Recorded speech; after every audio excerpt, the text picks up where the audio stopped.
Okay, so do not forget, memorize the lawyer's oath.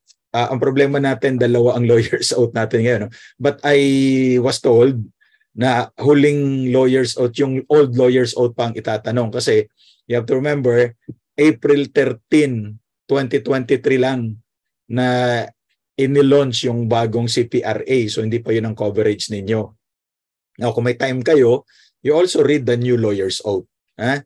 Then, in case of doubt, ito pala yung sinasabi sa mga estudyante ko, in case of doubt, disbar or suspend the lawyer. Exam lang naman yan.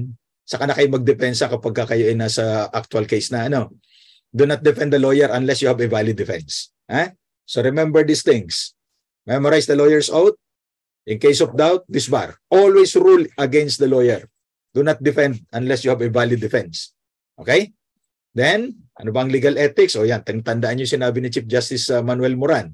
This is the embodiment of all the principles of morality and refinement that should govern the conduct of every member of the bar. Okay? Saan natin makikita ang legal ethics? O yan, nandiyan sa inyong screen. Saan ang gagaling yan?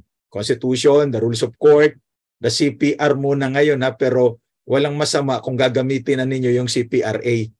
And then jurisprudence, moral laws, and special laws. Now, sa syllabus ng legal ethics at judicial ethics, nakalagay pa yung fourfold duties of a lawyer. Once you become a lawyer, you have the duty to the court because you're an officer of the court. Thank you. And then you have duty to your clients. You have duty to the bar, and that means the Integrated Bar of the Philippines at kasama na yung pagbabayad ng membership fee. And then duty to the public. So ito yung lawyer's oath. Memorize ninyo. Walang masama kung i-memorize nyo rin yung isa pang lawyer's oath. But if it will take too much of your time, ito na lang old muna ang gamitin nyo. At hindi lamang ito formality. Every lawyer must remember that he has to be faithful to the lawyer's oath. Huwag kayong paasa. Na pagka nangako, tutuparin. Hindi kayo mga politiko, mga abogado kayo. Okay? You are officers of the court, so you have duty to the court. Abstain from menacing language or behavior before the court. Okay? You also have duty to the bar. But the camaraderie among lawyers not proof of conspiracy, but a sign of brotherhood. Okay? So, hindi kayo magkaaway ng opposing counsel. Magkaibigan kayo. We are brothers and sisters in the profession. Ang naglalaban yung mga kliyente nyo. Pareho naman kayong kumita eh. Joke lang. Okay? Now, you have duty to the client. Ano yan? It is your duty, take note, it is your duty to defend the interest and the rights of the client, not the client himself or herself. Magkaiba yun. Kasi pag dinidepensa niyo yung interest niya at rights niya, pag hindi niya na rights o hindi niya na interest yun, wala ka ng obligasyon doon. Hindi mo siya ipinagtatanggol as a person. Pinagtatanggol mo siya as a person who has rights. So yung rights niya ang pinagtatanggol mo. And how do we describe the relationship between the lawyer and the client? Fiduciary relationship based on utmost trust and confidence. Okay? Kaya nga bound kayo by attorney-client privilege communication rule. Ayan. Then, highly fiduciary in nature, utmost good faith. You also have a duty to the public. Ano yon? Lagi tayong tinitingnan. Lawyer ka pa naman. Diba? Lawyers are the most honest, the most faithful, the most loyal, and the most truthful of all the professionals. Okay? Now, palaging itinatanong ito, what are the duties of a lawyer under the lawyer's oath? So, dun sa lumang lawyer's oath, ito yung duty natin. Kahit naman sa bagong lawyer's oath You have the duty to maintain allegiance to the Republic of the Philippines. You have the duty to support the Constitution as well as the legal orders. Legal orders lang, Pag illegal na yung order sa abogado, huwag nyo na susundin. Huwag kayo matakot mawala ng kliyente. Basta mali, huwag nyo susundin.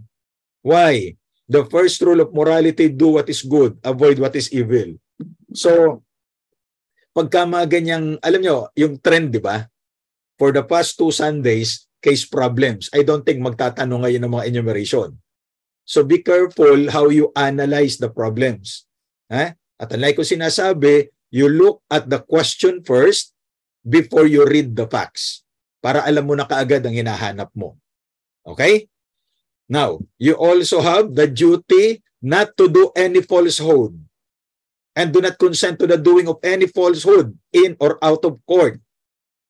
Naku, pagka sinunod natin lahat ito, baka nauna pa tayo na-canonize kay St. Pedro Calungsod, ano?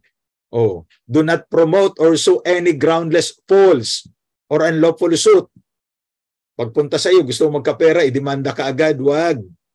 Evaluate mo, meron ba itong legal right? Meron bang na-violate na karapatan niya? Meron ba siyang cause of action? O hindi porke may prospective income, papatulan na. Huwag ganon. Okay? Do not delay any man for money or malice.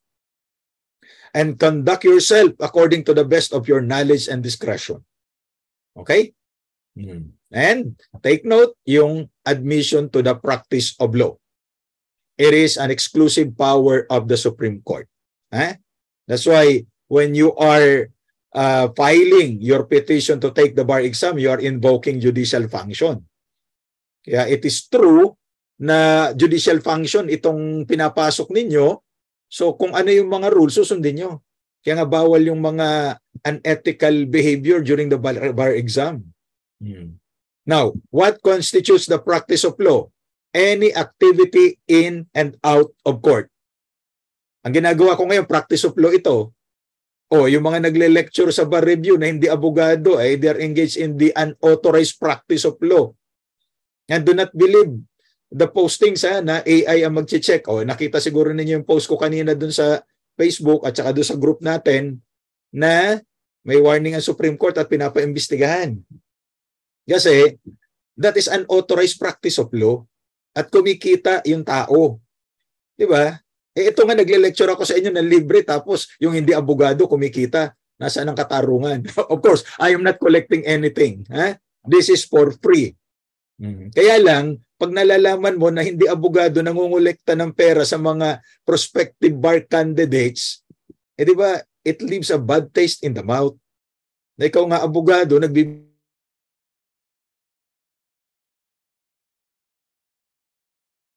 diba? Kasi ito, ginagawa natin, public service ito Gusto nating matupad ang mga pangarap nyo. So, practice of law yun. Because you are training soon to be lawyers.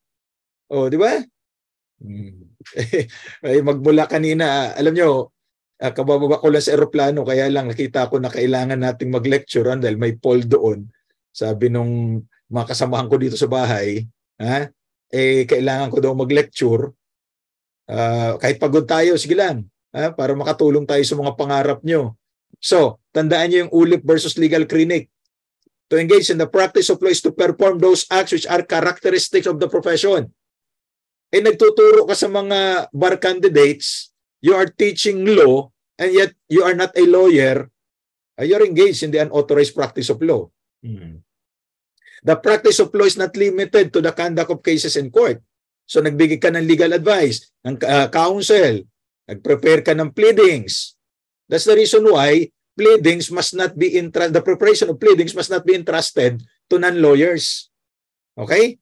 Because you are aiding in the unauthorized practice of law.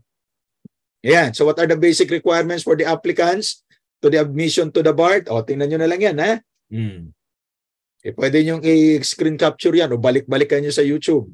Okay? And then, tandaan yung no charges. Charges pa lang wala pang conviction. Ano ba yung moral turpitude? What is a crime involving moral turpitude?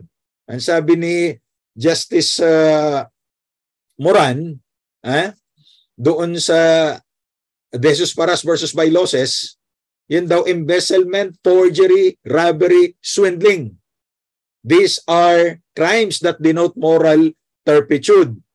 So tatandaan nyo lang, ito bang crime na ito, meron siyang fraud or deceit as an element. If that is the case, that is contrary to morals, good customs, or dishonesty, that is considered to be crime involving moral turpitude.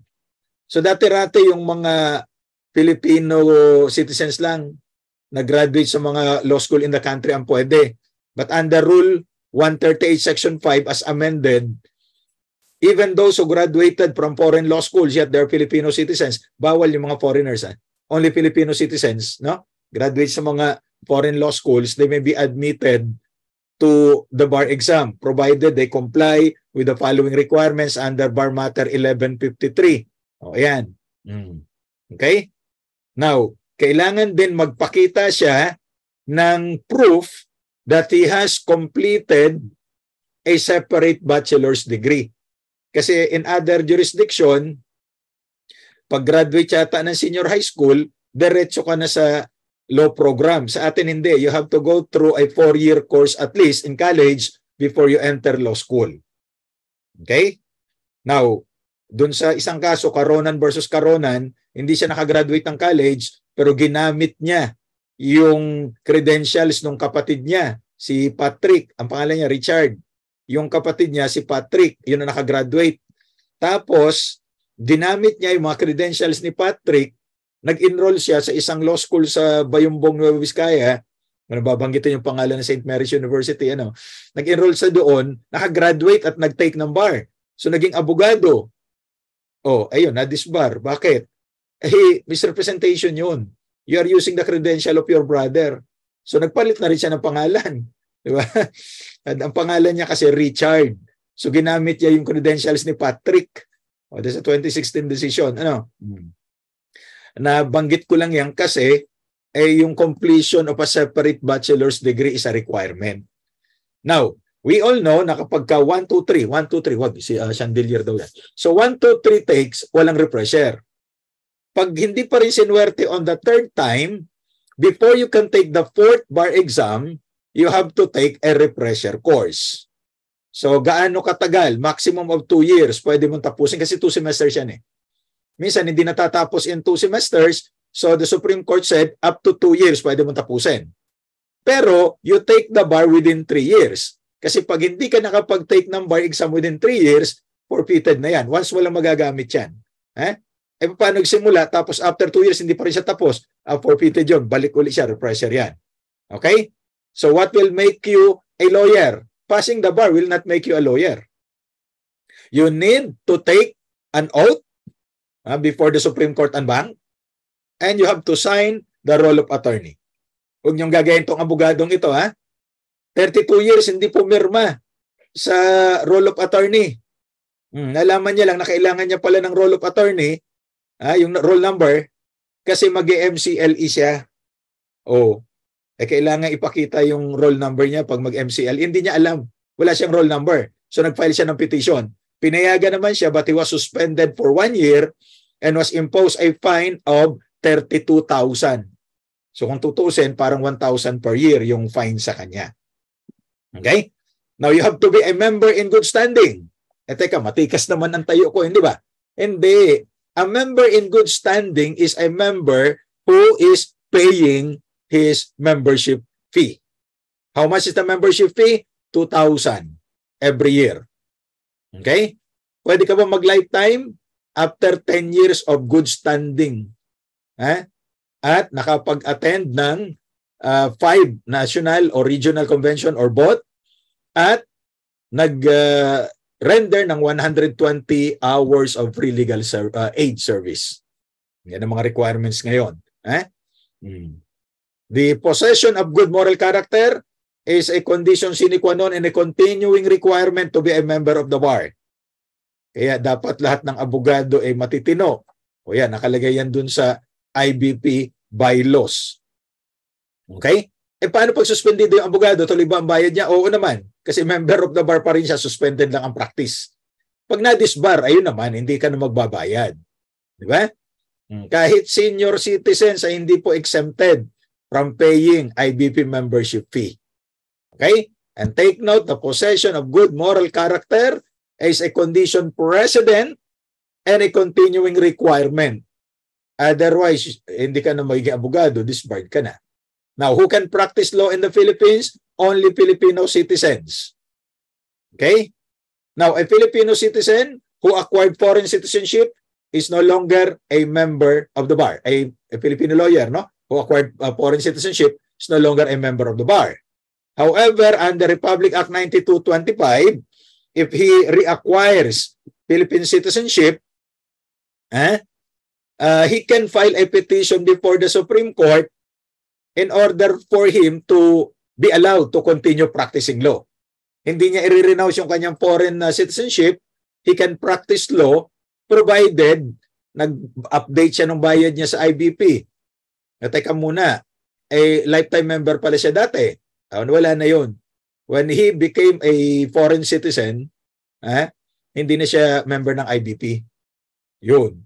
So, siya ngayon ay required na mag-file ng petition sa Supreme Court. Ito yung mga requirements, plus mag-attend siya ng MCLE. And he needs to retake the lawyer's oath. Now, talking of MCLE, ito laging tinatanong dyan, what is the purpose of the mandatory continuing legal education? To ensure that throughout their career, they keep abreast with the law and jurisprudence.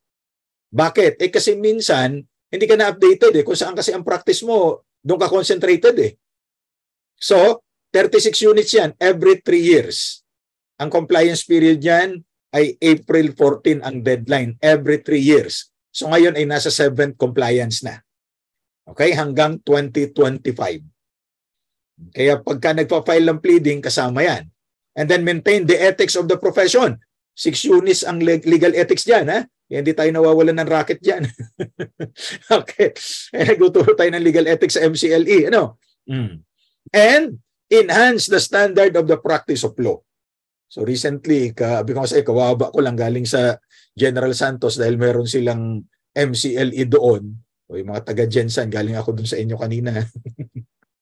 Ayan. So may mga exempted naman. Tingnan niyo to, no? They are exempted because they are not engaged in the private practice of law. Di natin isa-isa, nababasa naman ninyo. They are not allowed or they are exempted during their term. Ngayon naman, yung president naman natin, talaga hindi naman pwede mag-MCLE, di ba? Hindi man siya lawyer yung vice president, exempted siya during her term. Kasi hindi naman nagpa-practice ng batas yan. Exempted din yung lahat yan, basta abogado. Now, for us, mga incumbent deans, bar reviewers, professors of law, yan ang madalas itanong yan. Kahit noong 2012, na ang requirement, teaching experience for the last 10 years, at least 10 years. Continuous dapat yan. No, walang required number of units, kahit na 1 unit lang. Basta tuloy-tuloy ang turo mo. Okay? In accredited law school, sino nag-accredit? The Legal Education Board. Now, exempted ka man o hindi, ganito, tinanong ng 2012, turo siya ng Constitution sa undergrad. 5 years. Tapos nagturo siya ng Constitution sa law school. For another 5 years. Credited ba yon as exemption na siya? May exempted na siya? May exemption na siya. Sagot, hindi. Kasi yung sa law school lang ang binibilang. Sa undergrad, hindi. Okay? Ganun din yung mga sa PhilJA, Philippine Judicial Academy. Governors and mayors are exempted during their term because they're not allowed to engage in the private practice of law. Vice Governor, Vice Mayor, members of the Sanggunian, they are not exempted because they may engage in limited practice of law. Yung sinasabi ko sa inyo, kung sino yung mga pinapayagan at hindi na mag-practice. Okay. Now, under Bar Matter 1922, dati, 1922, 2008, ilalagay sa pleading ang lahat ng MCLE compliance number or exemption number. Kasi kahit exempted kami, we have to apply for exemption. Hindi automatic exemption yon. Libre naman ang exemption. Yung compliance, syempre, you have to attend. Kasi seminar yan, 36 hours yan. So yan, yung 1922 nakalagay, failure to disclose the required information would cause the dismissal of the case. Kung yan ay initiatory pleading. If it is a subsequent pleading, it will be expunged from the records. Now, ang problema niyan, kawawa dyan yung kliyente. Why? When you engage the services of a lawyer, do you ask the lawyer, oy, attorney, compliant ka ba? Di ba? Di mo naman tatanungin yun. Di mo nga alam yan kung hindi ka abogado kaya unfair sa kliyente. Kumuha pala siya ng abogado na hindi compliant, na-dismiss yung kaso niya. Kaya pinalitan. So, initiatory pleading, the lawyer is not compliant, it will not lead to the dismissal of the case. Okay? It will remain. But the lawyer will be subject to penalty and appropriate disciplinary sanctions. Meron niyang multa.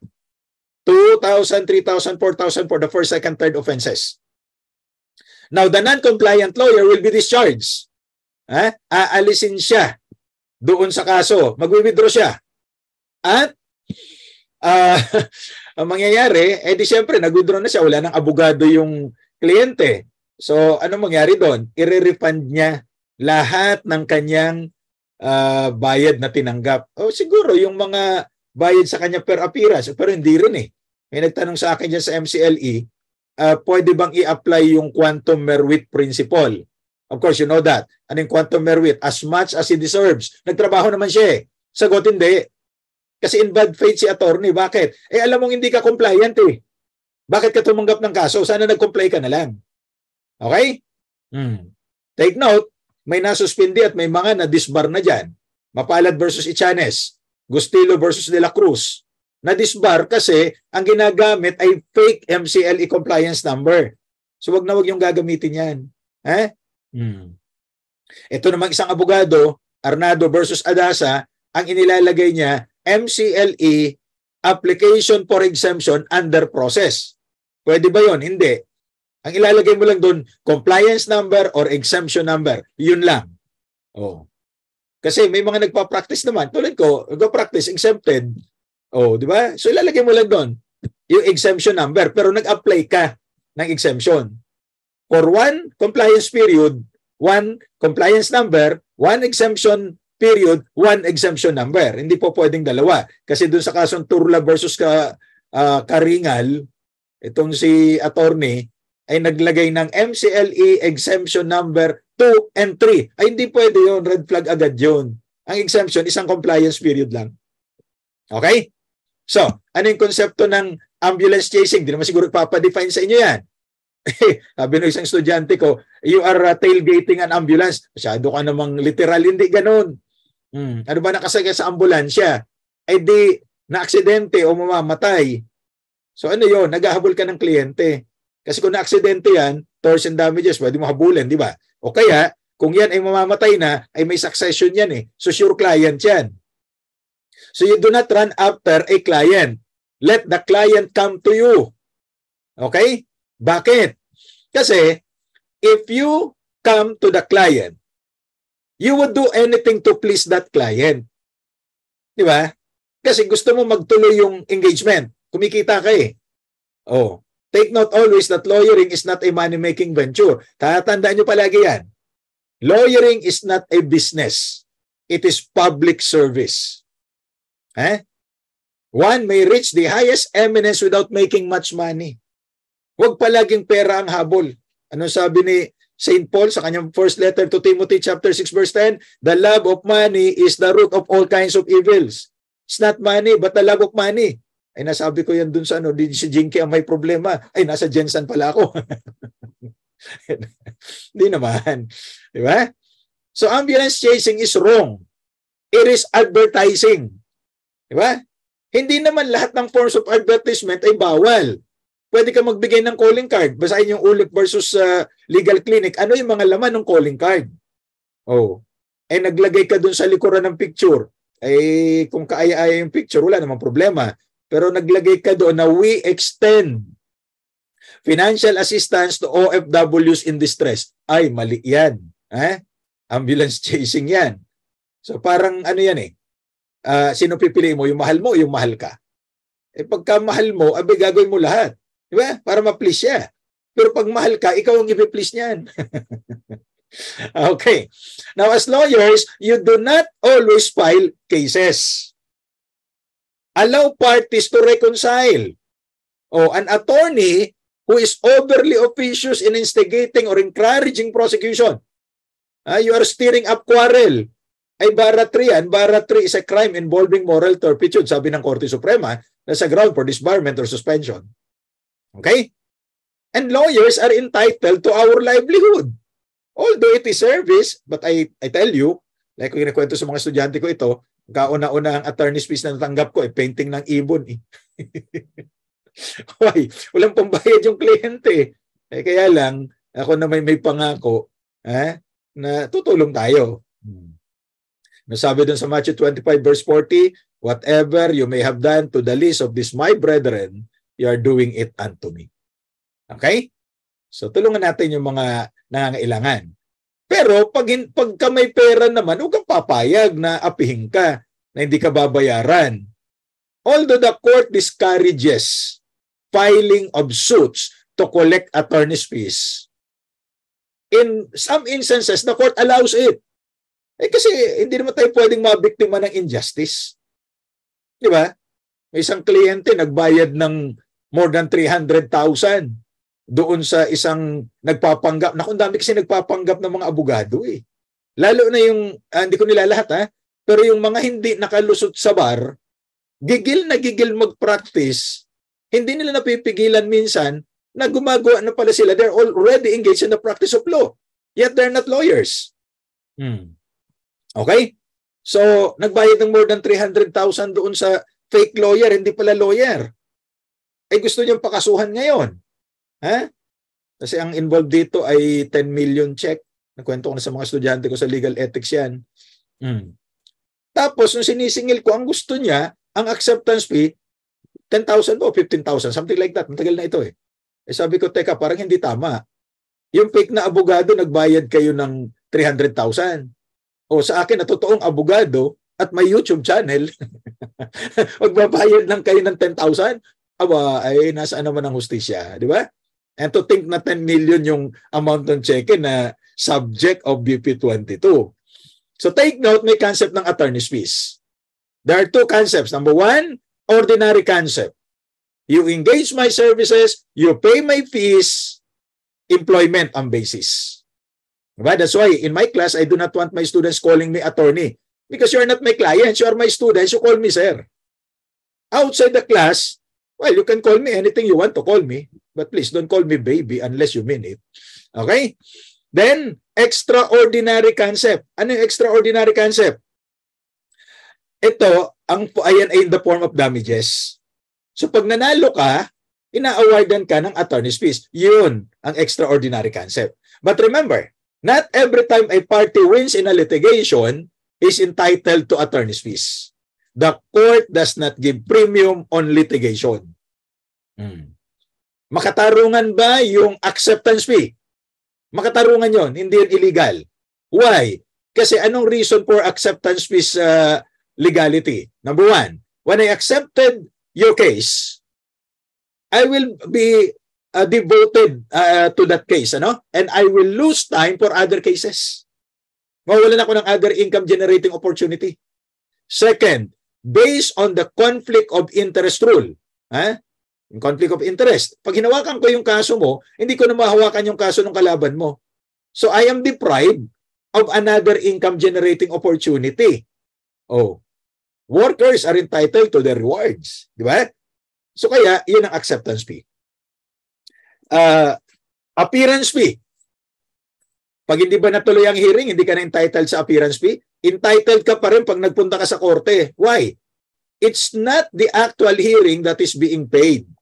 It is your effort in waking up too early in the morning, driving, braving traffic, paying your gasoline or diesel, and your parking fees. Nagpaplansya ka ng barong mo or nung suit mo. Diba?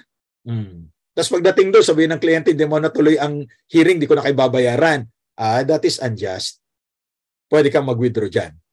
Okay? But remember, sa withdrawal, the client can can terminate the attorney-client relationship at any time, with or without reason. But the lawyer cannot do that.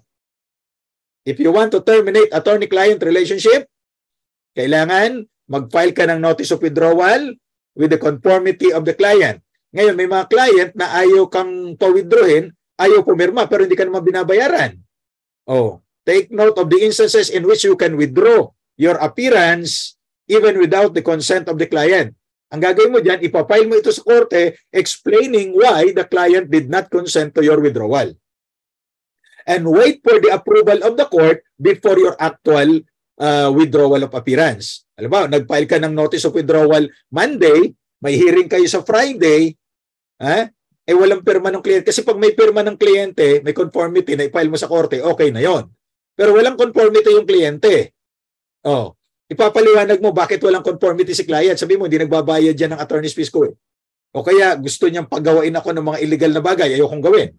O yun. So i-file mo sa korte yan and you wait for the decision of the court approving your withdrawal. Until such time, you are not yet relieved of your duties as the counsel on record. Mag-appeal ka pa rin sa Friday. And you explain to the court. Mas maganda yun. Makakapag-explain siya sa korte, bakit ka nag-withdraw. So in that situation, the judge would know. And you can ventilate your issues with the judge. Mas maganda yun. Kaysa hindi ka mag-appeal, sisiraan ka pa ng kliyente mo. Di ba? Champerty is prohibited. Ano ba yung champerty? So nagbibigay ka, ikaw na yung gumagastos para sa suit. So bawal ito kasi nagkakaroon ka ng additional interest dito. Hindi na justice ang habol mo. Ang habol mo na yung kumita ka kasi nag-invest ka. Okay? But do not mistake champerty with contingency fee arrangement. Sa contingency fee arrangement, hindi ka nagpapabayad. Pagka nanalo, saka na lang kayo magkaroon ng arrangement. Contingent eh. Pag natalo, pareho kayo nga. Okay, mas masipag ang abogado sa contingency fee arrangement eh. Ano reason nito? Ang sabi ng Korte Suprema, this is the only time or the only means in which the poor, the helpless can seek redress for injury sustained.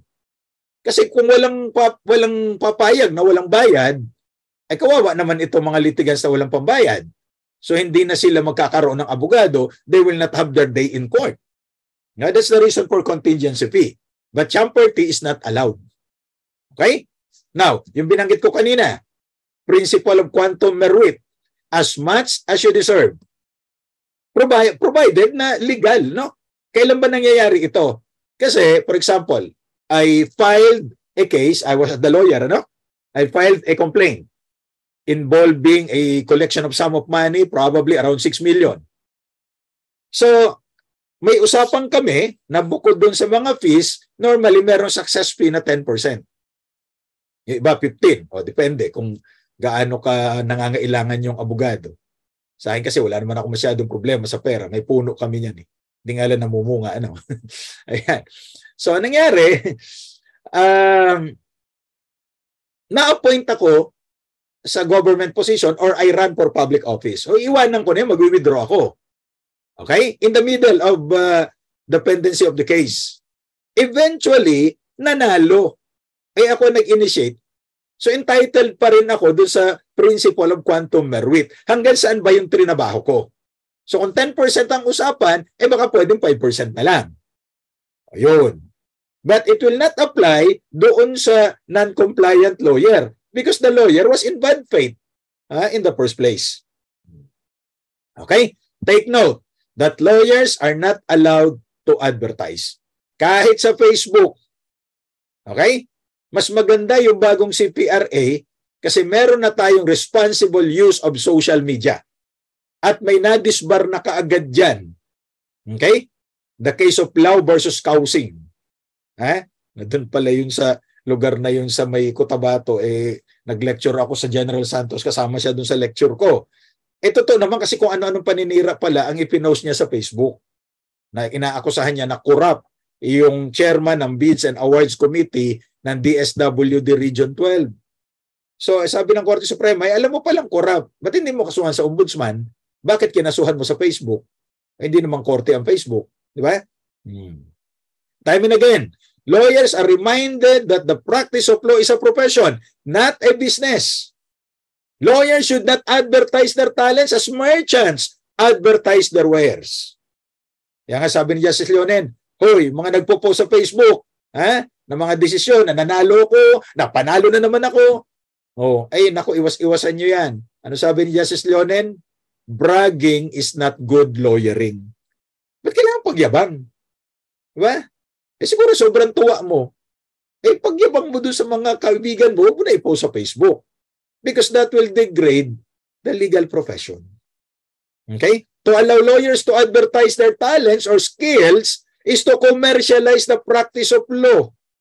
degrade the profession in the public's estimation, and impair its ability to efficiently render that high character of service to which every member of the bar is called. Okay? So wag mag-advertise. How do we advertise? Pwede ka naman, dun sa bagong CPRA, pwede ka naman mag-maintain ng Facebook mo. Ha?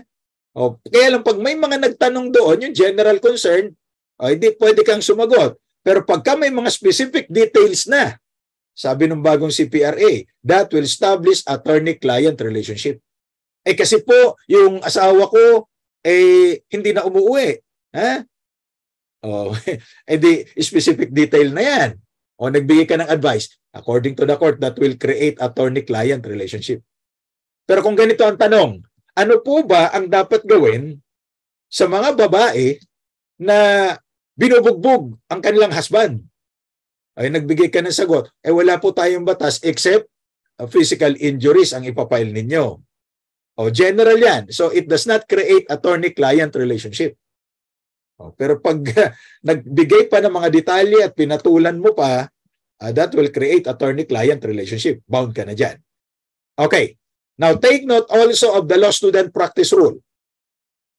Okay? Na dapat may supervising lawyer. Na dapat enroll ka dun sa legal aid program. Ngayon, I think 2023 is the first batch, dong amendment do sa Rule 138-A, yung Clinical Legal Education Program. May level 1 and 2 certification. Ngayon, ang sabi dun sa amendment sa Rule 138-A, this is the first bar exam na i-require yung CLEP certification, Clinical Legal Education Program. Okay? Kaya nga, pati yung curriculum sa law school, binago at inilagay ang civil procedure at criminal procedure sa first year. Imagine that. Take note also of the instances when non-lawyers may be allowed to appear in court under Rule 116, Section 7. Sa mga cadastral proceedings. Kung sino yung cadastral, sa lupa yan.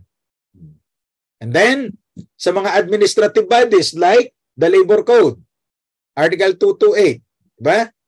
If they represent themselves, either complainant or siya ay respondent or a representative of the organization. Kaya lang dito, ihingi kayo ng special power of attorney or authority to appear on behalf of the organization or on behalf of the member of the organization. Okay? At dinagdagan ng Korte Suprema yan. A duly accredited member of the legal aid office. Okay? Legal aid clinic.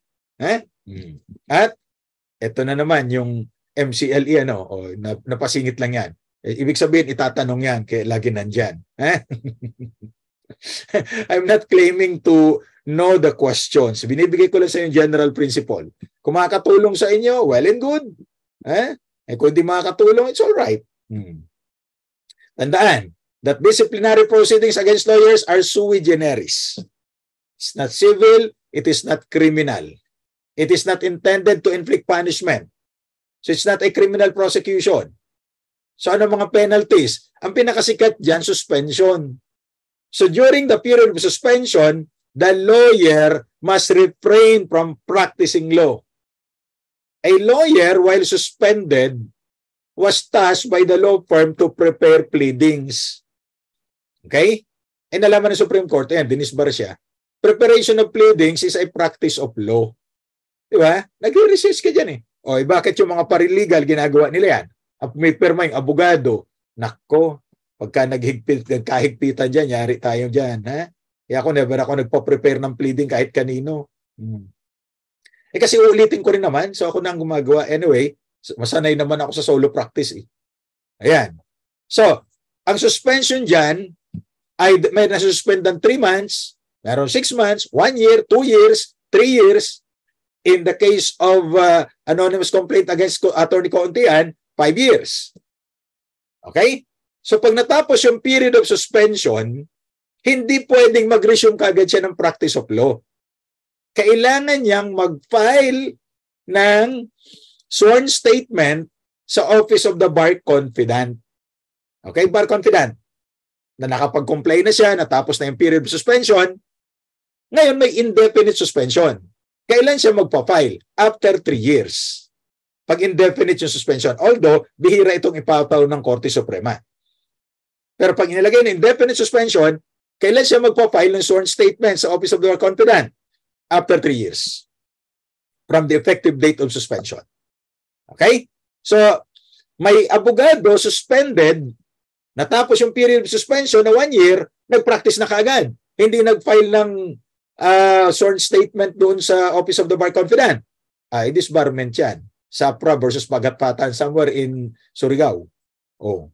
The lawyer must submit the required documents and wait for the order of the court lifting the order of suspension, and that is the only time he can resume practicing. Okay? Sometimes, nadidisbar yung abogado, pwede naman siyang makabalik. Take a look at the case of Macarubo versus Macarubo. Guidelines. Kaya lang, mas malinaw yung Nunez versus Ricaport. Na ano yan? Na after 5 years from the effective date of disbarment, saka pa lang siya magpa-file. Ano ipapile niya? Petition for judicial clemency. So wala namang forever kahit sa disbarment. Kailangan niya lang mag-file ng petition for judicial clemency.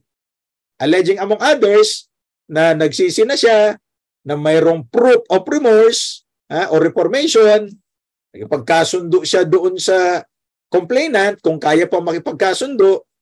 Okay? Now, pwedeng mapaiksi yung 5 years, kaya lang, hanggang ngayon, di ko maintindihan ano yung unless he or she seeks an earlier filing for the most compelling reasons based on extraordinary circumstances. That I cannot understand. So that is the exception doon sa 5-year period after disbarment. Okay? So paano ba pa-file ng kaso ang abogado? Either sa IBP or sa Supreme Court. Okay? Maliwanag yan, And only the Supreme Court can disbar or suspend lawyers. The Court of Appeals, the RTC, can suspend lawyers, but they cannot disbar a lawyer. The first level court cannot suspend a lawyer, but may cite the lawyer in contempt or file an admin case against the lawyer. Okay. Now, kapag ka ang mga ipinapa-disiplina ay government lawyers at mga judges or justices sa IBP i-file, ang gagawin ng IBP Commission on Bar Discipline, yun ang tawag natin ngayon, iba na, isasubmit yan sa Supreme Court and wait, hindi sila mag-a-action dyan. It's the Supreme Court. Means ang ano naman dyan, minsan ibinababa yan ng Korte Suprema sa IBP para imbestigahan. Pero pagka mga judges, justices, doon yan sa Office of the Court Administrator pinapa-imbestigahan. In order to disbar a lawyer, that's always an unbanked decision. Yung suspension pwedeng hindi unbanked. In the same manner, yung suspension ng mga judges hindi kailangan unbanked, pero pagka dismissal of a judge, kailangan unbanked decision yan. Okay? Liwanag tayo, ha? Ngayon, puntahan naman natin yung judicial ethics. Kasi, ito mahirap kapag ka-judge ka. Bakit? Dalawa ang code of ethics mo. The CPR, ngayon CPRA, at saka yung Code of Judicial Conduct. Saan ang galing yung Code of Judicial Conduct? Baka itanong sa Bangalore draft, nag-meeting yung mga Chief Justices ng Supreme Court. Nagkaroon sila ng agreement na magkaroon ng common or uniform Code of Judicial Conduct. So ito yung tinawag na Bangalore draft. Sa Bangalore, sa India. Sabi ng Korte Suprema, Judicial Office demands competence and diligence. The administration of justice is a sacred task. And upon assumption to office, a judge ceases to be an ordinary mortal. So hindi na siya ordinary mortal. Immortal na siya. Hala. Nakakain na ba ito ng ambrosia? Anong palaging tinatanong dito? Ayun, yung Canon 3, Section 5. Yung disqualification of judges. Meaning, mag-i-inhibit ba si judge? Kasi pwede kang mag-file ng motion to recuse or to inhibit, recuse ang tawag, or si judge mismo mag-inhibit na siya. So ano yung mga instances na dapat si judge ay mag-inhibit? Ang sabi ng Section 5, Canon 3, judges shall disqualify themselves from participating in any proceeding in which they are unable to decide the matter impartially. Remember, the judge must not only be impartial, he must appear to be impartial, just like Caesar's wife. He must be beyond reproach. Or he or she, ha? Remember, yung gender fair communication. Huwag lang puro he or she ang ilalagay nyo. Pag hindi kayo sigurado, it na lang. Huwag EAT, ha? IT. Oh. Naku, pag IT, baka maging AI. Huwag na. He or she na lang. He/she. Kasi may guidelines na dyan ng Korte Suprema on gender fair communication. Hindi dapat gender bias. Okay? So, the judge has actual bias. Di ba? Oh. So, a judge has actual bias or may personal knowledge siya of the disputed evidentiary facts. Bakit? Yung kanyang judgment, hindi na siya magiging fair. Hindi na siya impartial. Okay? Kailangan niya na mag-inhibit. Now, pinailan siya ng administrative case. Ito ba ay ground na for the disqualification? Sabi ng Korte Suprema, hindi naman. The fact na si judge ay kapitbahay mo, or next door neighbor of the complainant, o sabi nung respondent, ay magkapitbahay kayo ni judge. Ano ba ngayon? Pag sabi magkapitbahay, magkasundo na kaagad. Okay? Yung judge, ex mo, papa-inhibit mo ba siya? Abay, hindi naman. Strained personal relations is not a ground for inhibition. Okay? Now, ito, letter B, the judge previously served as a lawyer or a material witness in the controversy. Abay, mag-inhibit na siya. Si judge o yung kanyang members of the family ay may economic interest doon sa result ng controversy. Kailangan niya mag-inhibit. Okay? Now, si judge ay nag-serve as executor, administrator, guardian, trustee. Nako, kailangan siya mag-inhibit. Hanapin niyo yung Mani versus Belen. Now, the judge's ruling in the lower court is the subject of review. Ito, si judge ang nagsimulang maduminig doon sa kaso. Judge siya ng RTC. Hindi natapos, hindi siya nag-issue ng ruling kasi na-promote siya sa Court of Appeals. Now, nung nasa Court of Appeals na siya, nag-apila ito na raffle sa division ni judge sa Court of Appeals. Hindi siya nag-inhibit. Sabi ng Korte Suprema, uy, judge, sana, no? Nag-inhibit ka na lang. Kasi, you must be circumspect. Na ikaw ang alam mo yung evidentiary matters dyan eh. Kahit na hindi ikaw ang nag-render ng decision, dahil na-promote na siya sa Court of Appeals, just the same.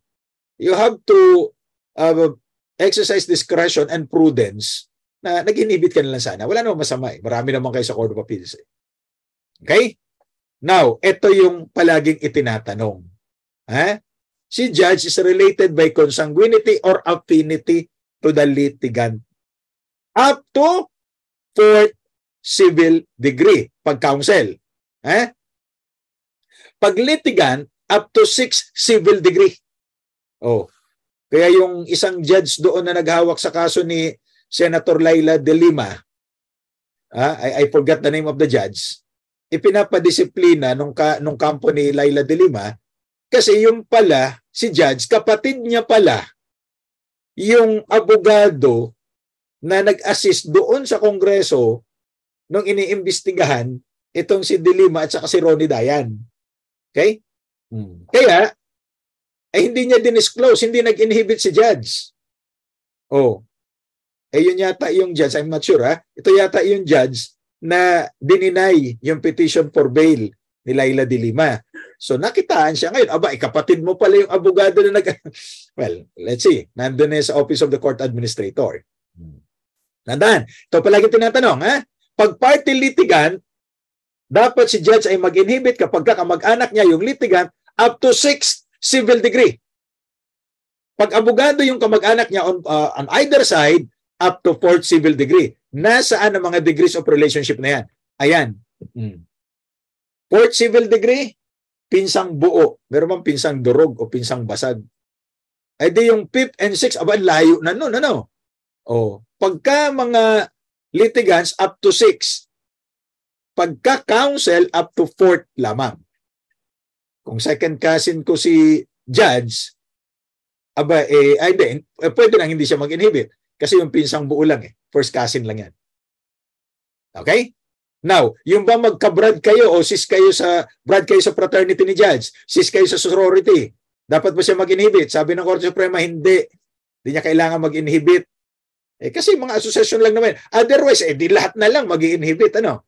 Yung mga kamag-anak lang.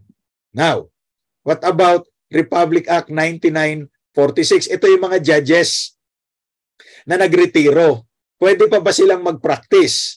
Ang sagot, pwede naman. Provided, pag criminal cases, ang kliyente nila, yung akusado, is not charged in relation to his public office. Kasi kakalabanin mo yung gobyerno eh. Ganon din naman sa civil case. Ang kalaban mo, gobyerno. Bakit? Pinipensyonan ka ng gobyerno unless i-waive mo yung pension mo. Okay? That amended Republic Act 910. Now, the judge may cite parties in contempt. Take note. Kaya lang, contempt of course is defiance of the authority, justice, or dignity of the court. Therefore, you do not be trigger happy in citing people in contempt. Okay? So, ano yung direct contempt? O yan, of course, you know the concept of direct contempt. Baka magamit nyo pa sa remedial law yan. Committed when a person is guilty of misbehavior in the presence of or so near. Kaya direct, as to obstruct or interrupt the proceedings before. The same, including disrespect towards the court. Offensive personalities toward others. May mga ganyan kasi mga abogadong masyadong abrasive ang personality. What about indirect contempt? Indirect contempt or constructive contempt is committed out of the presence of the court. So, hindi ito in or so near the court. A person is guilty of disobedience or of resistance to a lawful order of the court or commits any improper conduct tending directly or indirectly to impede the court or disregard the administration of justice may be punished for indirect contempt. Now, take note also that the power to punish for contempt is inherent in all courts. At hindi kailangan ibigay pa ng batas ito. It lies at the core of the administration of justice. So yan, ganyan yun. Now, basahin nyo. Ngayon, itong RTC Quezon City, nagkakaroon ng mga, tawag dito? Misa. May isang, di ko alam kung litigant ito, sumulat sa Supreme Court. Pinapayagan ho ba natin ang mga misa sa korte? Does it not violate the separation of church and state? Sabi ng Korte Suprema, no. Kaya lang i-regulate and closely monitor the holding of masses and other religious practices within the Quezon City Hall of Justice by ensuring, among others, that it does not disturb or interrupt court proceedings. Kasi kung may hearing, nagmisa, nagsilabas yung mga tao, umattend ng misa, ay wag naman. It will interrupt the court proceedings. It does not adversely affect and interrupt the delivery of public service. Kaya normally ginagawa yan 12 to 1 para break time, lunch break. It does not unduly inconvenience the public. Sinarado yung kalsada para magmisa, ay wag naman. It will inconvenience the public. Di mas malupit pa pala yung mga rally kaysa misa. Well, in no case shall a particular part of the building be a permanent place for worship. Court Hall of Justice, nagtayo ng chapel, ay bawal po yan. Kasi lahat na ng religious group, pagbibigyan mo dyan. Now, there shall also be no permanent display or there shall be no permanent display of religious icons. Kasi naman may religious freedom tayo. Mga saksi ni Duca, wala naman tayo mga icons, Alangan naman ipagpagawa niyo ako ng rebulto. Di ba? Sa mga Katoliko, may mga icons, ginagalang natin yan. Pero hindi niyo po pwedeng ilagay sa Hall of Justice yan. Kasi, separation of church and state. In fact, sa Amerika nga, bawal yung nananalangin ka sa korte. Pinagbawal sa Amerika yan sa atin kasi, mayroon pa tayong ecumenical prayer for the court. Bakit? Ang belief natin, mga naniniwala tayo sa Diyos regardless of our religion. Di ba? Sabi ko nga sa inyo, always pray because when you become lawyers, you will all the more become prayerful. In all pleadings you submit, there is always a prayer. So in case of religious rituals, religious icons and images may be displayed, but their presentation is limited only during the celebration. So kung Catholic Mass ito, yung mga icons, pwedeng ilabas. Pero pagtapos ng misa, itatago nyo. Hindi po pwedeng permanent display yan. Pag nakita kayo ng ganyan sa courtroom, pwede nyo report si judge, saan ba ipapadisiplina ang judges? Sa Office of the Court Administrator. After any religious affair, the icons and images shall be hidden or concealed from public view. Kasi hindi nga tayo pare-pareho ng religion eh. So the court should not favor any religion. Diba? Parang sa mga horror movies yan eh. Ang mga horror movies natin, pang-katoliko, paano naman yung hindi katoliko yung aswang? Matatakot kaya siya doon sa crucifix o kaya doon sa holy water? Pang-katolik yun eh. Kung protestante yung aswang. Okay? So isa pang laging itinatanong yung mga notary public. Tandaan niyo, hindi lahat ng abogado ay notaryo publiko. Pero dapat lahat ng notaryo publiko ay abogado. Hindi po pwede na hindi abogado. Nung unang panahon kasi, kinukomisyon ng korte kahit hindi abogado, but starting 2004, nag-issue ang Korte Suprema ng Notarial Practice Rule, only lawyers may be commissioned as notaries public. Hindi notary publics. Hindi ganon. Notaries public. Huwag marami. Okay? So, kailangan may office. Nagme-maintain siya ng office or business. Kung saan ka magpapakomisyon. Kung saan ka nag-office, kung saan ka nakatira. Okay? Member of the bar in good standing, kay may mga certification yan at walang conviction by crime involving moral turpitude.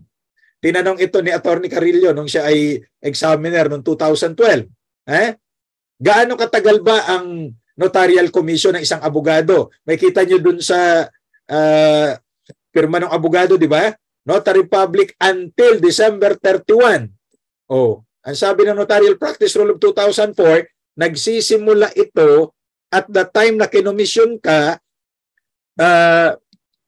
beginning on the first day of January. So na-issuehan ka, 2 years yan. Na-issuehan ka ng commission September 2023 until December 31, 2024. Less than 2 years yan. Ganun talaga kasi nagre-retroact sa January 1 yan eh. Wala tayong magagawa dyan. That's the rule. So magpa-commission kayo ng January para 2 taon. Now, ano mga pwedeng gawin ng notary public?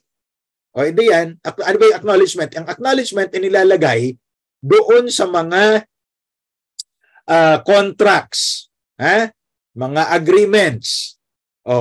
Ano ba ang nakalagay sa acknowledgement? Before me, a notary public for in the city of ganito personally appeared. Lagay mo yon. Presenting to me their valid government IDs or competent evidence of identity. Bahala na kayo dyan.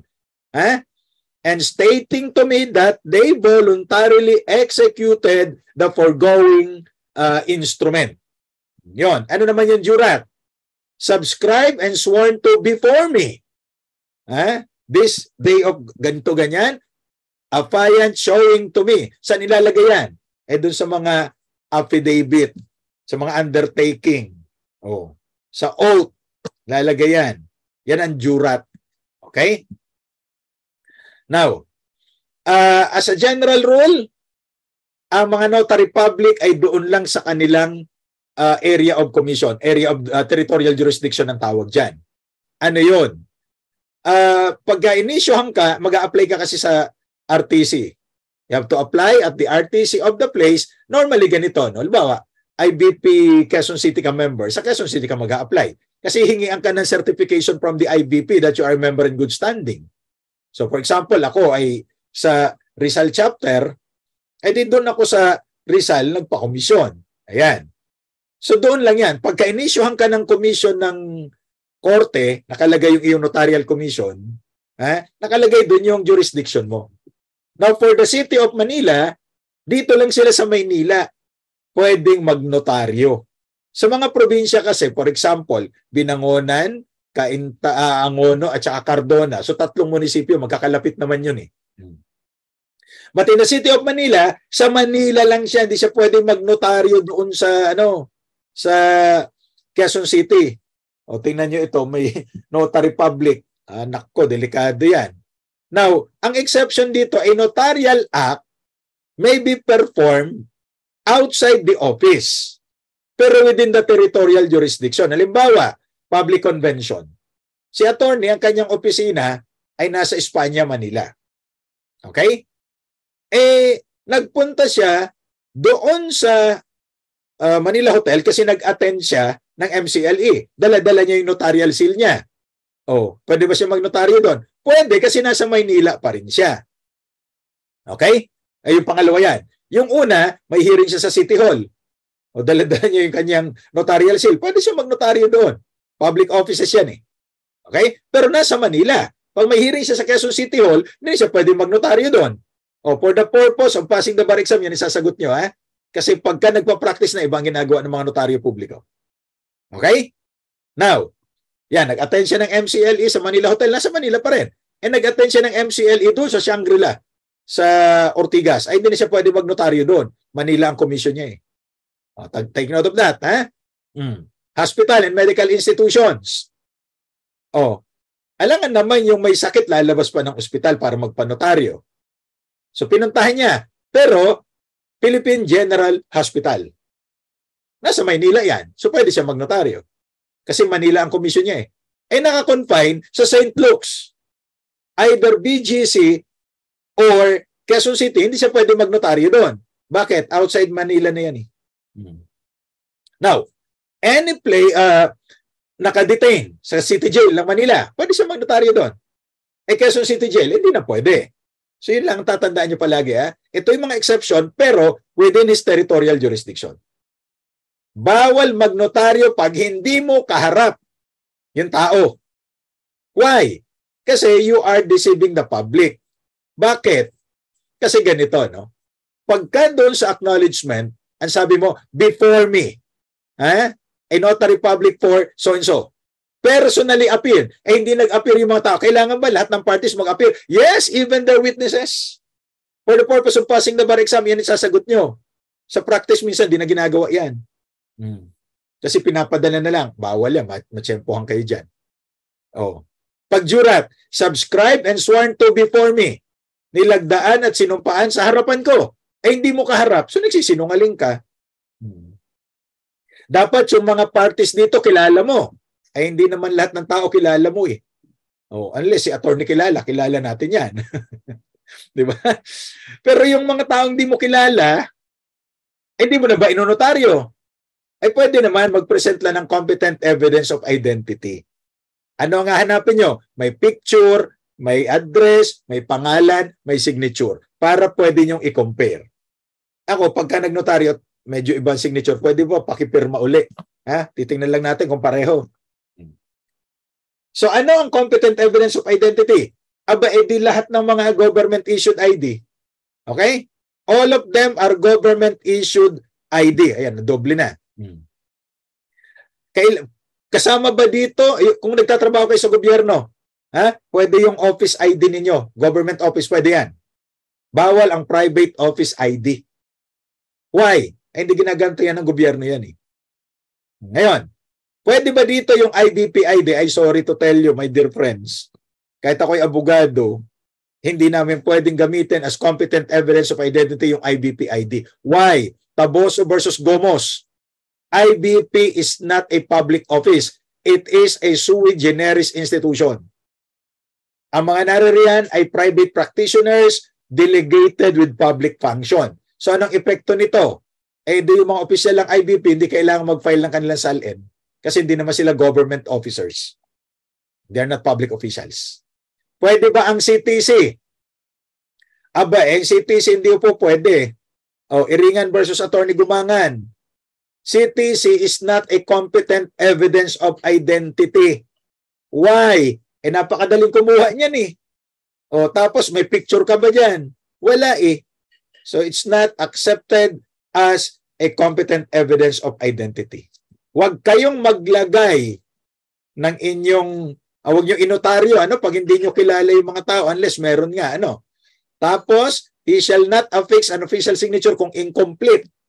Excuse letter, pinapanotaryo sa'yo, huwag mo inotaryo yan. Convert mo into an affidavit or kung ano man yan. Okay?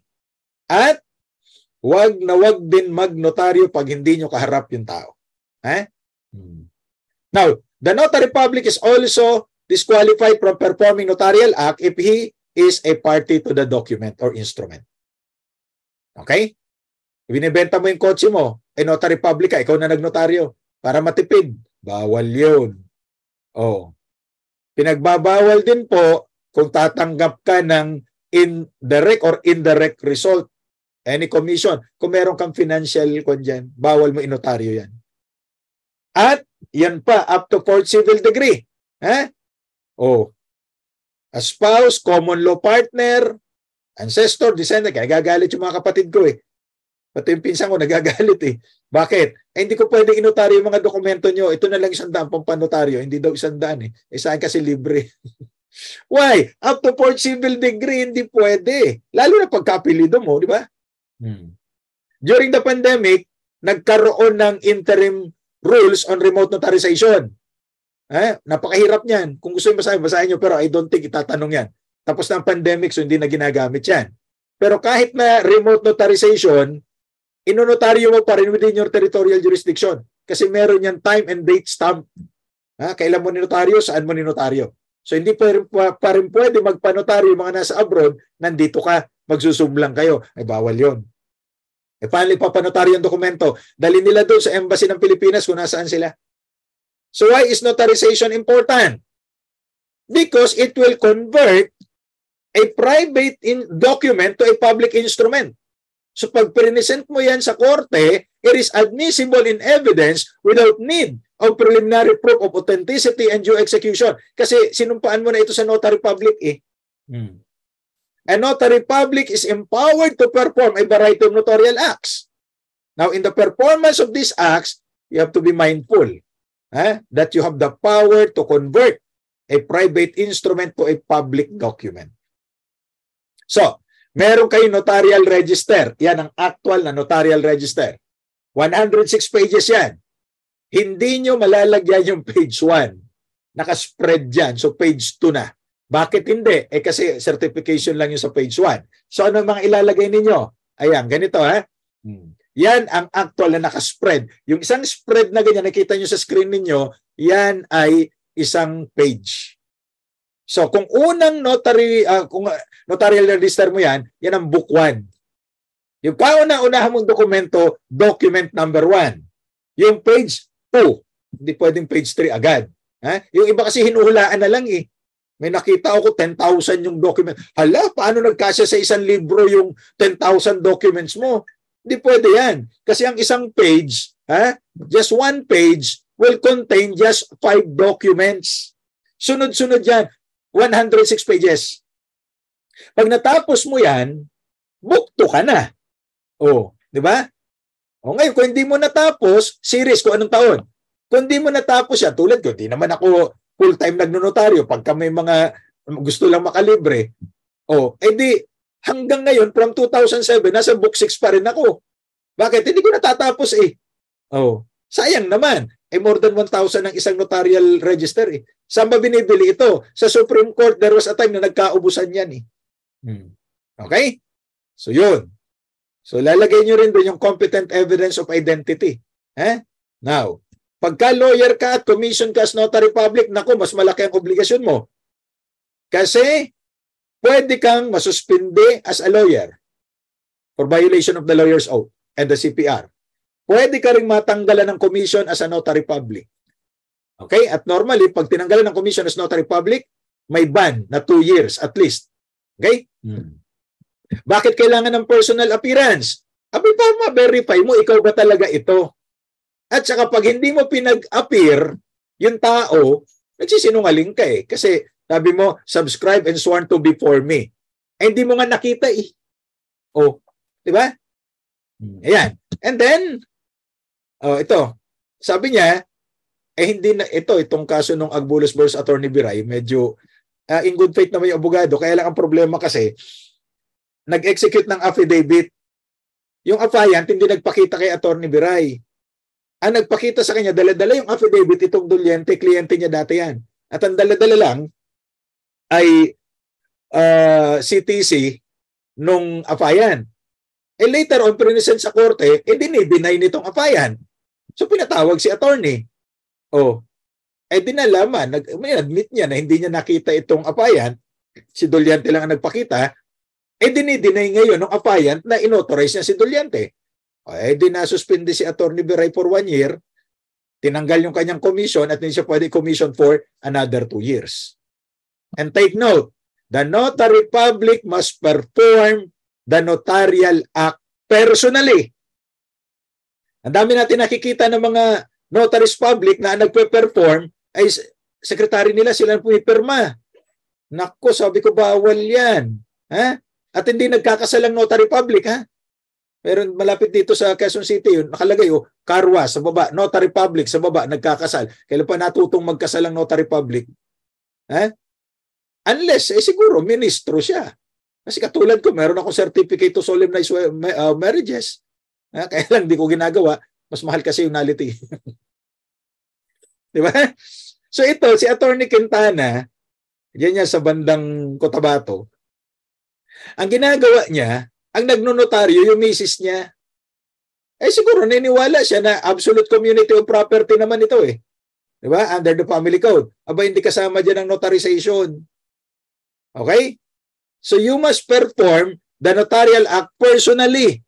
Ikaw ang gagawa. Siguro yung pag-i-enter dun sa record book, yung notarial register, yung pagtatatak, yung pag may dry seal, yung dry seal, inaaprubahan ng korte yan. Ang sabi nga ng Korte Suprema, dapat merong accredited manufacturer ng dry seal para uniform. Of course, nakalagay doon yung pangalan mo, notary public, nakalagay yung hindi mo naman ilalagay doon yung expiration kasi mahal magpagawa ng dry seal, di ba? So ang binabago mo lang yung rubber stamp. Kasi every year nagbabago ka nun.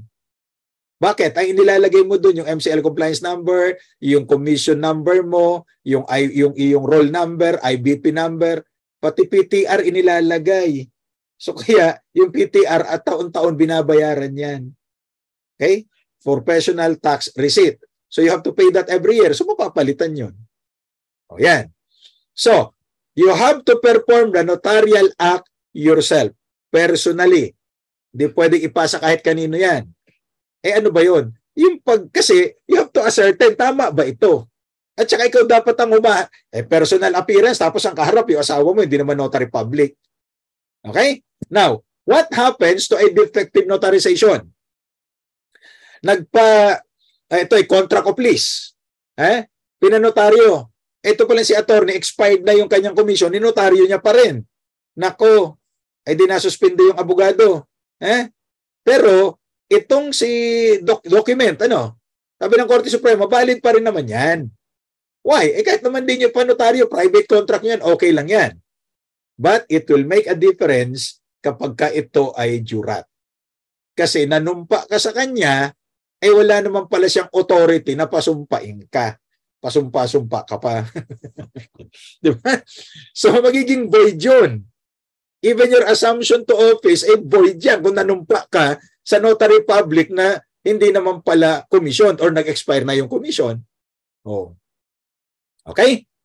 So, yan ang effect ng defective notarization doon sa notary public but not on the document itself. So, sa inyong practical exercises, dapat alam niyo ang kaibahan ng jurat at saka ng acknowledgement. Okay? Tapos yung affidavit, gawa kayo ng affidavit, yung demand letter, hindi naman siguro kayo paggagawin ng judicial affidavit. Ano ba ang kaibahan ng judicial affidavit? Yung judicial affidavit kasi in lieu of a direct testimony. So pinapagawa ka ng judicial affidavit, question and answer na yon. Tapos under oath yun. Ipapile mo sa korte at least 3 days before the presentation of that witness under the the judicial affidavit rule. Si Justice Abad, nung siya ay nasa Supreme Court, siya ang nag-introduce ng judicial affidavit rule na ito. Okay? So yan. So, promissory note, wala namang kayong negotiable instruments law eh. So, complaint, ayan. Complaint affidavit. Answer, kailangan pa ba? Reply. So, aralin nyo lang yung the usual form. Okay? Wag na yung mga commercial forms, yung usual na lang. O information. O magbasa kayo, ano ba yung sample ng information? Ha? Pag marami ang i-file ni fiscal na information, you add S. Kaya sa English, yung information is a collective noun. Ano, dinlalagyan ng S. Diyan ako inaaway ng misis ko eh. Diba? Information, walang S daw. Dalawang ang information ng pinail ni fiscal eh. Oh, why is it called information, by the way? It's called information because it is in compliance with Article 3, Section 4 of the Constitution. That the accused must be informed of the nature and cause of accusation against him so that he could prepare his defense. Diba? Nakataya dyan yung kanyang liberty or property. Wala nang life kasi wala naman tayong death penalty ngayon. So marriage na lang ang pinalit. Ano? Ayan. So kung hindi niya alam paano depensahin yung sarili niya, kawawa naman siya. Di ba? So kailangan alam niya i-depensa ang sarili niya and he should be informed. That's why when the complaint prospered at the fiscal's office or prosecutor's office, it will be filed to the court and that document is now called information. Criminal case yan eh. So information. Why? You have to inform the accused of the nature and cause of accusation against him. Okay? So, I think we have covered the most important parts. Kasi alam nyo, maiksi lang ang legal ethics kasi part lang siya ng remedial law. So kung ano lang yung mga mahalaga yun ang binigay ko sa inyo ngayon, and I think siguro kung tama ang pagkakahula ko, baka mga 5 tanong lang yan kasi kasama yan sa remedial law. Remedial law in itself, concentrate kayo ha. Kasi yan ang bulk ng afternoon subject ninyo. But remember, ganito lang yan. In case you are in doubt, don't. Just do what is right and you'll be a good lawyer. Okay? At itong iwanan ko sa inyo. Ang taong mahilig sa lusot, abogado man o hindi, malapit sa gusot. So lawyers or not, huwag kayo masyadong palusot. Malapit sa gusot yan. So practice what is right. At ang sabi ni St. Thomas Aquinas, the first rule of morality is do what is good, avoid what is evil. Yun lang. Okay? And, ang sabi ni Thomas Edison, many of life's failures are experienced by people who did not realize how close they were to success when they gave up. Diba? So don't give up. Ito na yung huli. Give it all your best. Para si Mariah Carey. I give my all. Okay? So, thank you. At titingnan natin yung i-stop ko muna yung sharing and I will look at the YouTube kung naririyan pa kayo. Ayan. Okay. Sana, ito na lang. May mga questions din dyan. Okay. Shout out mo na lang. So, yung mga estudyante ko nga pala ha. Ako, marami ito. Lalo yung sa University of Makati. Although di ko kayo naging estudyante, pero good luck sa inyo.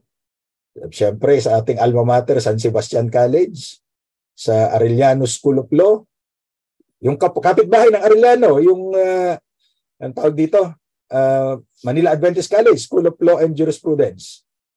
Tapos, siyempre, sa University of Negros Occidental pala, Recoletos, no? Sa USJR, yung mga estudyante natin sa review. Sa PUP, dun sa recap program. Saan ba? Yung mga nasa UANP, although di kayo naging estudyante, ay nasa inyo rin ang aking puso at my prayers are with you also. Tapos, saan pa? Sa Manila Law College. Okay? Saan pa bang eskwela hindi ko napagturuan?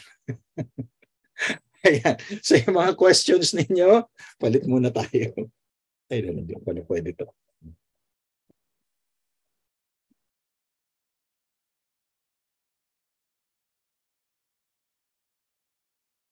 Alam niyo, mga contract kasi niya, may tanong lang dito tungkol sa contract.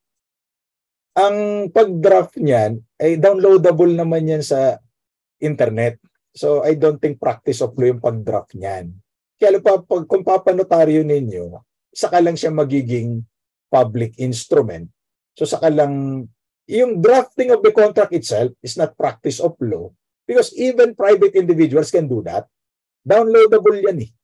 Di ba? Sa internet, everything can be downloaded.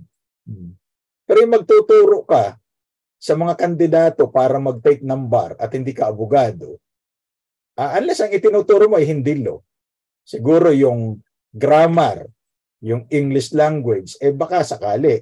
Pero kapag ka ang itinuturo mo na iba, tas hindi ka abogado, hindi po pwede yan. Ayan. Ayan. Siyempre, doon sa mga saksi ni Duca, kapag natapos na ang bar, saka na tayo manambahan. Okay. Ayun.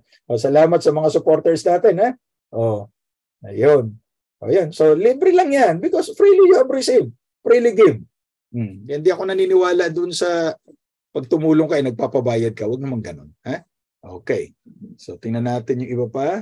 Yung mga estudyante ko, kinuha ba yung attendance? Ayan. Maraming salamat doon sa gumamit ng PIL at saka Constitu. Si Rock 6. Okay? Nagkakasal dito sa... alam ko yan. Nakita ko yan sa may Batasan. Meron din yan sa may Capitol Hills. Okay. Ayan. Verification, jurat, acknowledgement. Ayun. Yung certification against forum shopping.